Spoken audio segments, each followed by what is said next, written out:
So my next question, I love this one. Who's supposed to be the breadwinner? You know, that's an interesting question. I think in the climate that we're in now, it can be fluid, depending on the way that you, as an individual, decide to set up your household. I don't think that, it has to be the man or it has to be the woman. Right. It really is up to both individuals to decide, well, who's going to be the president today and who's going to be the vice president. I mean, and I'm speaking from a business sense because, it's been a long time, so that's all I know. No, it's a partnership, and it's one where, like you said, it's fluid. So sometimes one is the head of this, and then sometimes you pull back. There's certain things that in investments and things that my husband is really more of the driver on that. But then insurance, things like, we need long-term care, we need disability, those kinds of things. I'm more the driver of that. But we talk it through when we talk about how much we want to invest and who's going to be the person to, and that makes, it's great. So I think you're saying that when I ask you who's supposed to be the breadwinner, I think you're saying it doesn't really need to be any one person. It could be much more fluid.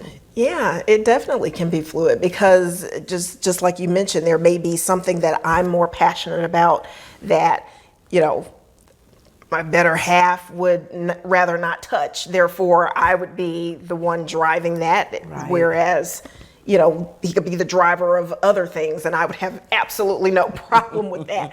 And, particularly being the owner of a business, one of the things that I would love to be able to do is at the end of the day, come home and be like, just lay all of those burdens down where I could have someone to pick that up. But to be able to have to shoulder everything, it does become a heavy lift.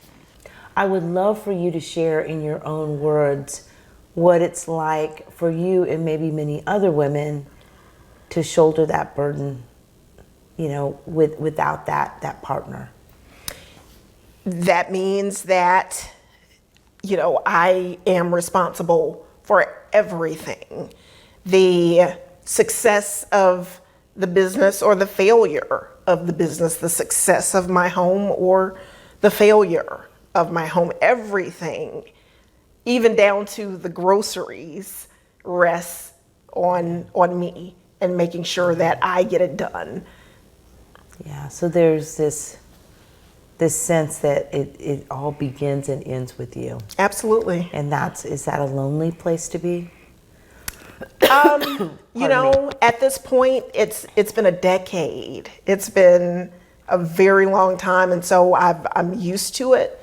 But I would like to be able to have the thought that there would be someone there that would be able to say, hey, well, since you've got this area, let me take on this area, and we work as a team.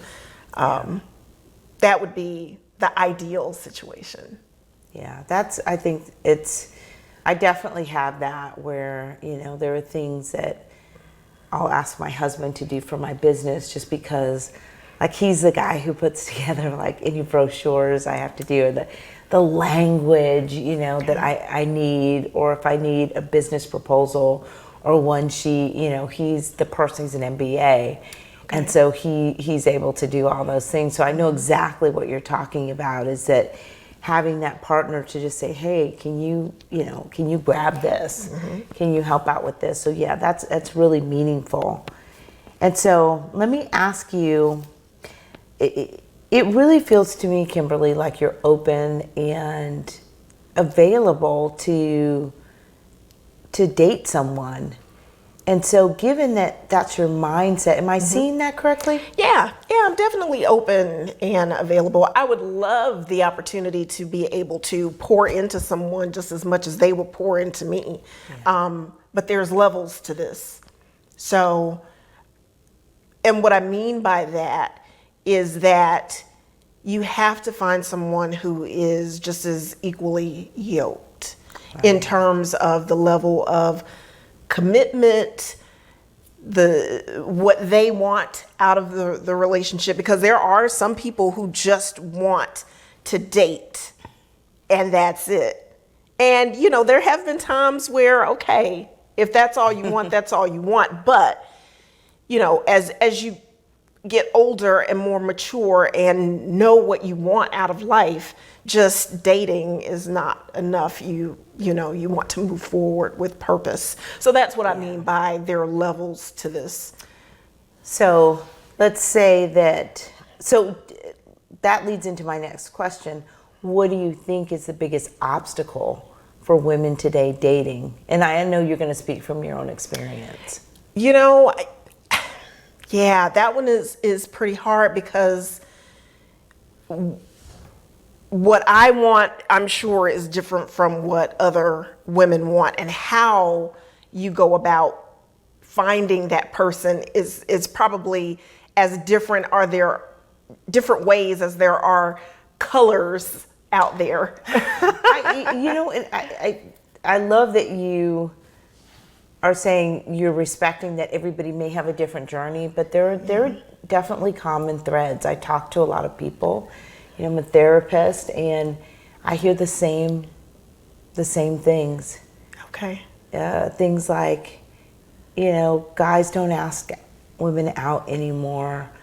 It's, I'll like a guy and, I'll set up something and then they'll ghost me. It doesn't feel like he's putting in as much effort, just to be asked, hey, why don't you come over and hang out? For a lot of women, that feels like a situation in which they don't want to put themselves in, or they don't know the guy. But it also feels like, is this a booty? Look, what is this? They can't define it. And so some of those are the biggest obstacles to dating. We do know that from the research, it takes many more exposures now than it did before. So, like, I met my husband at a bar, and I was with two girlfriends, and we were talking, and he was just coming in to see what stuck, I think he was, interested in anybody in particular. I think as the night wore on, he was more interested in me. But it was one of these things where he just, came over and chatted us up. And we had to have a conversation. And then we decided to go to a different bar. And then we wound up at a dance club. And so we wound up spending the whole night. Yeah. But there was a lot of, conversation that was going on. And from my standpoint, if I had to choose, the number one obstacle for dating is the inability to carry conversations. That would either because a lack of skills of doing it, or just simply too distracted by technology to sit and have a conversation and get to know someone. And so that to me is probably the number one obstacle. Okay. It's really, really tough. Yeah. For me, I although I say, that I would like to get out and date, I honestly, because I've been so focused on building my business and building my legacy, I haven't gotten out nearly as much as I probably should, to the point where I would consider myself a recluse more than someone who would put on a nice dress and go out for an evening. And so, part of that responsibility lies on me, because I have really not put myself out there to be noticed by many.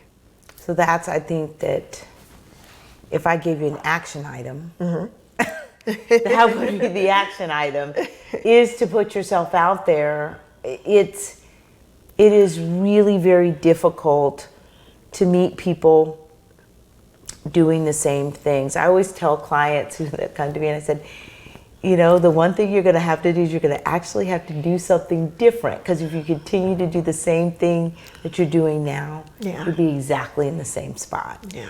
And so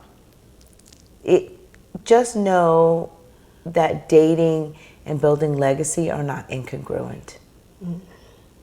Yeah. Okay. Yeah. That you don't have to be a recluse and put yourself away in order to have a meaningful, viable relationship. Yeah. In fact, we know that when people are in relationship, that work is easier, like everything. So, yeah. Okay. Yeah. Relationships add joy to our lives. They add richness even to our work lives in a way. And so when you were talking about having someone pour into you and you pouring into them, so that's that opportunity that could be really dynamic, synergistic. Yeah, I would imagine so. You know, one of the things that I really get concerned about is when I step away from my business, who is tending to the business? And I know that sounds super silly, but you know, when you take on a business that you're building, it's like your baby. And so it's like, well, if you're not tending to your baby, who's taking care of your baby? So, you know, I know that oftentimes entrepreneurs, their self-esteem, how they feel about themselves is only as good as their business. And so stepping away is difficult. And I know I keep referring to the a person that I talked to in a previous interview, but we were talking about, you know, 9/11 and these recordings that I had heard from it was just a documentary where they took all the recordings of folks from 9/11 that were allowed, that they were allowed to, and they said that within the first 10 minutes of, you know, the North Tower being hit, they got 3,000 calls from in the building, and none of them were like, thank God about my legacy. They were all like, I love you. It's been such a great life. I can't believe. And they weren't all to lovers. They were to moms and dads and kids, and legacy is important. But that last call, it's always going to be about like who loved you and, you know, saw you. right, So, very true. Yeah. But there's another element to that, though, where if you cannot identify that person, then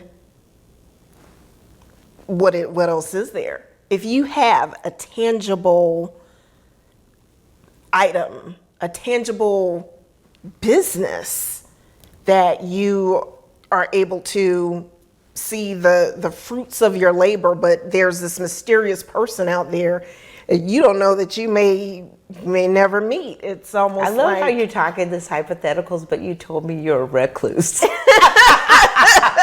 I'm going to challenge you on that. I'm not going to let you get away with this. You told me I'm a recluse. You're like, oh, this no, you haven't looked. So, Kimberly, those are your action items. Bottom line, you are a dynamic woman who runs her own company, who is shouldering everything by herself. But yes, I don't know if there's like one ideal person. Yeah. But you've got a lot to offer someone. And so I'm not gonna let you say, well, what if in this universe in which I'm a recluse? No. So anyway, Okay. I know, you guys. I just want Kimberly to know that she's amazing and that I'm not going to let her stand on that excuse. Yeah. Okay. Okay. All right. I really believe that a lot of women feel like you. I think that you're emotionally ready for a relationship. Yeah. But maybe not feeling as emotionally excited about the process True. of trying to meet someone. Yeah. And so those are two different things. Right. Right? And so that's what I think is happening for a lot of women. It's like, all I want to do is stay in my PJs. Like, it's funny because when I saw people from my office, I would come home, I would kiss Kev, and he's like, "You going up to put on your sweats?" I just go up and put on my sweatpants because all I wanted to do, I was dressed up, and all I wanted to do is like put on sweats or put on my PJs, right? And it just feels good. So I know what you're saying, that you get home. And so it's not that you don't want to be in relationship, but the challenge, I think, is the process. Yeah. And I'm trying to gear you up, to pump you up for the challenge of the process is hard. Yeah, it is. Yeah. But you do have a very good point that nothing comes easy that you really want. And very few things. Yeah. I think that, and we all have been in relationships, and knowing that, okay, if I want to get to a point where I am married again, I do have to find that person. I have to date people in order to get there. But the process to get there, how many years is it going to take? We're talking years. Well, we could set up a matchmaking service, or we could do it, and then we could set up a matchmaking business, and then you'd have your. We'd say, "Oh, we're going to introduce you to all these wonderful women," and we could just put your picture out. And have a stable of men. Right. A stable of men. I like that. A stable. No, we're not going to do that. We're just kidding. But it would be a great, like, you know what? We really tried hard. But this woman is your perfect match. She's the only one that came up. And we just tell that to 10 people. And there you go. We figured it out. And you never have to really, you can be a recluse. And let me clarify while I'm on camera. I know you're not a real recluse. Right. She's really not. She's using it in the pejorative form. Right. So if there is somebody out there, I don't want them to think, "Oh, I'm just going to be dating somebody that's going to be in the house all the time." No. I trust me, I know Kimberly, and she's not staying in the house all the time. Right. So we've cleared that up. No, I know, because sometimes my clients will say, "Oh, this person, they're bipolar." I'm like, okay, what do you mean by bipolar? You clinically, people use these phrases. Yeah, they're just a psychopath. I'm like, really? Well, no, not really. It's like, 'cause those are real terms to me. Right. So I did know when you said recluse that you were just, Yes, yes.